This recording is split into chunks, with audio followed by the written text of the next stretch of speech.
Ricordi? Mi dicesti di tenerlo sempre, per tutta la vita.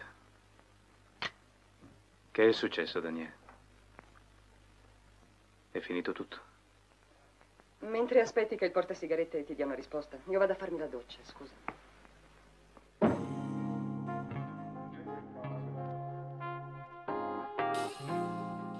Bentornati in soffitta e benvenuti a un episodio davvero speciale del nostro podcast, dedicato a una delle più affascinanti e versatili icone del cinema italiano, Erika Blanc.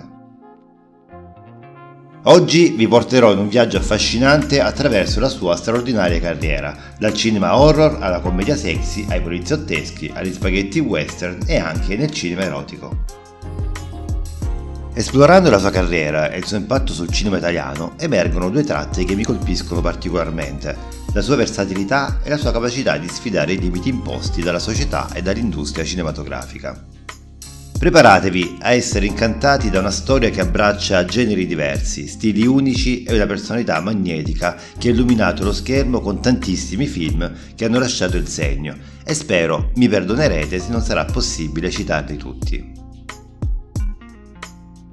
Se ti sei perso la puntata del podcast, non disperare, la puoi recuperare nella playlist dedicata, ti lascio il link nella descrizione del video. Se non sei ancora iscritto alla soffitta, iscriviti per rimanere sempre sintonizzato sui miei contenuti, perché, mi pare proprio il caso di dirlo, ne vedremo delle bellissime, come la nostra Erika Blanc. Oggi specialità della casa. Ma che bella vita! È tutto perché devi restare fedele al tuo egoismo. Io ho bisogno di tante cose. Ma a te non importa niente di me. Non dire sciocchezze. Nata a Gargnano sul Garda, Brescia, nel caldo luglio del 1942, Erika Blanc ha iniziato la sua avventura nel mondo del cinema in modo totalmente casuale. Nel lontano 1964 ha catturato l'attenzione di un talent scout in strada, un incontro che ha cambiato il corso della sua vita, visto che le aspirazioni della giovane Erika erano quelle di fare la moglie e la madre, e ha aperto le porte a un mondo tutto nuovo. Da qui inizia la sua straordinaria carriera cinematografica. Erika, con i suoi occhi magnetici e lineamenti forti ma affascinanti, si trova rapidamente catapultata nell'universo del cinema italiano. Il suo volto e il suo corpo da sirena, con curve morbide e sensuali, l'hanno resa subito riconoscibile e desiderata dal pubblico del grande schermo. La sua versatilità e il suo talento le hanno permesso di brillare in oltre 100 apparizioni tra cinema e televisione, una carriera davvero straordinaria che continua a ispirare e ad emozionare. La versatilità di Erika è una caratteristica che ha reso la sua carriera così sorprendente, da film horror a commedie sexy, da spaghetti western al cinema erotico. Ha dimostrato la capacità di adattarsi a una vasta gamma di generi e di dare vita a personaggi completamente diversi. Questo non solo dimostra la sua abilità come attrice, ma evidenzia anche il suo spirito audace nell'esplorare nuovi territori e abbracciare sfide artistiche. Ogni volta che entrava in un nuovo genere riusciva a lasciare il suo segno, dimostrando che il suo talento non ha confini. Ma veniamo ai dettagli. Erika ha esordito nel 1964 con un piccolo ruolo non accreditato nel film Il disco volante, diretto da Tinto Brass. Ma nonostante le sue prime apparizioni non siano state sottolineate, il suo impegno e il suo talento non sono passati inosservati. La giovane Erika è stata rapidamente catturata dal mondo del cinema. Secondo quanto da lei dichiarato in un'intervista per il documentario Erotica, il suo primo vero successo fu Io e Manuel. Spinta da un'innegabile voglia di sperimentazione e soprattutto dal desiderio di viaggiare e conoscere nuovi posti, la Blanc accetta altri ruoli cinematografici. Così, nel 1965 gira Agente 077, Missione Bloody Mary, Colorado, Charlie, Missione Lisbona, Agente S03, Operazione Atlantide, utilizzando il nome di Erika Bianchi, o anche Erika senza la K. Sono film minori di un genere, quello di spionaggio, nato sull'onda lunga del successo dei primi film di 007 alias James Bond, il personaggio creato da Fleming e portato sullo schermo da Sean Connery. Sempre nel 1965 compare nel suo primo film horror, La vendetta di Lady Morgan, di Pupillo, un gotico non molto convincente, in cui però LeBlanc si mette in mostra nel personaggio di Lillian, cosa che elevare la scrittura nell'ottimo Operazione Paura di Mario Bava, nel quale però, curiosamente, il personaggio da lei interpretato è molto distante da quelli interpretati successivamente. Il film di Bava, anche se girato in 3 settimane, è di quelli che si ricordano e la sua parte, recitata al meglio, la rende ancora più visibile. Nello stesso anno LeBlanc gira Il terzo occhio di Guerrini accanto a Franco Nero. Nel film l'attrice interpreta il doppio ruolo di Laura Daniela, che sarà poi affidato a Cinzia Monreale nel remake che ne fece Massaccesi dal titolo Vuoi Omega. In questo film l'attrice compare con un altro pseudonimo, Diana Sullivan. È un periodo molto impegnativo per LeBlanc, che cerca di sfruttare il buon momento del cinema italiano. Essendo, come abbiamo detto, piuttosto versatile, partecipa a diversi film di svariati generi, etichettati con poco acume da alcuni critici come B-movie.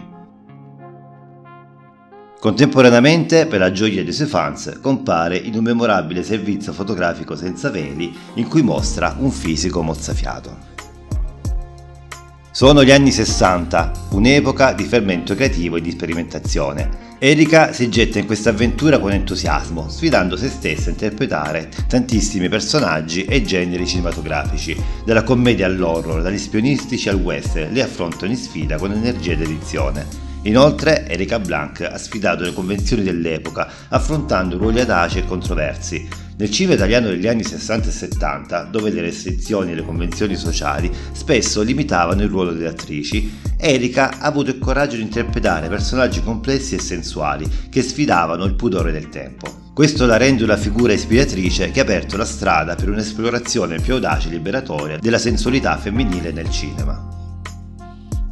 E che dire dell'anno 1968? Quest'anno segna una svolta nella carriera di Erika, con un ruolo nel film Riusciranno i nostri eroi a ritrovare l'amico misteriosamente scomparso in Africa? Un classico della commedia italiana che le permette di mostrare il suo talento in una diversa sfumatura. E non dimentichiamo il 1969, quando Erika diventa protagonista indiscussa di Io e Manuel, dimostrando ancora una volta la sua abilità di adattarsi a ruoli diversi con naturalezza.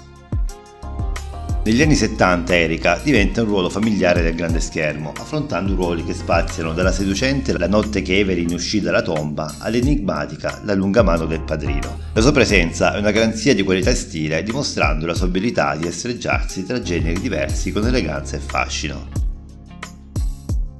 Il desiderio principale della Blanc, come abbiamo detto, era viaggiare e viene accontentata. Le sue produzioni la portano spesso in giro per il mondo, soprattutto in Turchia. C'è un aneddoto, raccontato dall'attrice, che la vede protagonista di una precipitosa fuga da un albergo, perché la produzione del film che interpretava la lasciò senza soldi, con conseguenze immaginabili. Nel 1972 interpreta, al fianco di Orchidea De Santis, attrice di cui vi parlerò in una prossima puntata, il personaggio di Azzurra, in Amore e morte nel giardino degli dei di Scavorini. Il film è un piccolo gioiello, anche se interpretativo, ma non ebbe il successo che meritava, nonostante un ottimo plot e le belle prove delle due artiste protagoniste. Intanto la commedia sexy esplode come un fenomeno cinematografico e la Blanc interpreta alcuni ruoli del filone. Entra nel cast di Bruna Formosa cerca superdotato per Tango a Milano di Alberto Cardone, un film nel quale recita accanto a un'altra star della commedia sexy, Femi Benussi, di cui vi ho già parlato nelle precedenti puntate. Storia incentrata sulle squallide avventure di un playboy di provincia che fa credere di essere un grande seduttore. Rallenta inevitabilmente la sua attività cinematografica. I film degli anni 1975, 76 e 77 sono davvero poca cosa. La Blanc interpreta il domestico accanto a Buzzanca, seguito da Giochi erotici di una famiglia per bene, diretto da Francesco degli Espinosa, su soggetto di Polselli. La padrona è servita nel ruolo di una donna dai robusti appetiti sessuali che tenta di sedurre il figlio di un industriale volgarotto, che ha affidato un'ala della villa alla famiglia. La portiera nuda di Cozzi, che è diventato un cult introvabile, e il discreto La Mantide, dramma familiare in cui è la moglie di un libertino finito sulla sedia a rotelle, diretto da Masi Damiani. Ma la sua carriera non si ferma qui. Negli anni 80 e 90 Erika si dedica maggiormente al teatro, dimostrando ancora una volta la sua versatilità. E quando pensiamo che la sua carriera cinematografica sia giunta al termine, Erika ci sorprende con apparizioni e produzioni televisive di successo e di film indimenticabili come Le fate ignoranti e Cuore sacro. In questo film un'intensa e bravissima Blanc interpreta la mamma della giornalista. Non contenta, appare anche in produzioni TV di ottima fattura come le fiction Lo zio d'America 2, Fratelli e Carabinieri. Attrice e donna anticonformista, la Blanc ha attraversato 40 anni di cinema, ritagliandosi un posto importante, anche se misconosciuto da alcuni critici.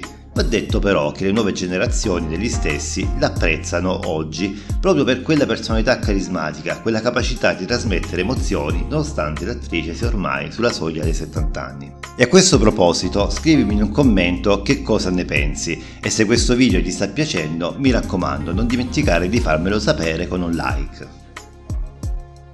Concludendo il nostro viaggio attraverso la carriera di Erika Blanc, non posso fare a meno di riflettere sull'impatto duraturo di questa incredibile attrice nel panorama cinematografico italiano e oltre. La sua versatilità, la sua audacia nel prendere ruoli sfidanti e la capacità di trasmettere emozioni autentiche hanno contribuito a creare un'eredità che va oltre il semplice schermo. Erika continua a fumare la pipa, è ancora una donna dal gran fascino, anche se con vezzo tipicamente femminile tende a rimarcare l'età. Una donna dal gran fascino che conserva ancora oggi un mucchio di fan che la ricordano con affetto per il suo passato e che ne ha acquisiti di nuovi, soprattutto tra i giovani, molti dei quali nati ben dopo il periodo di massimo fulgore della sua carriera. Erika Blanc ha dimostrato che il cinema non è solo un medium per raccontare storie, ma anche un veicolo per esprimere l'arte, la passione e le emozioni. Attraverso tantissimi ruoli e generi ha offerto al pubblico un'esperienza cinematografica ricca e coinvolgente, spaziando dalle atmosfere gotiche dell'orrore ai colori sgargianti dei film erotici, senza mai temere di abbracciare l'inaspettato. E cliccando sul video qui accanto potrete scoprire cosa è successo a quest'altra indimenticabile attrice.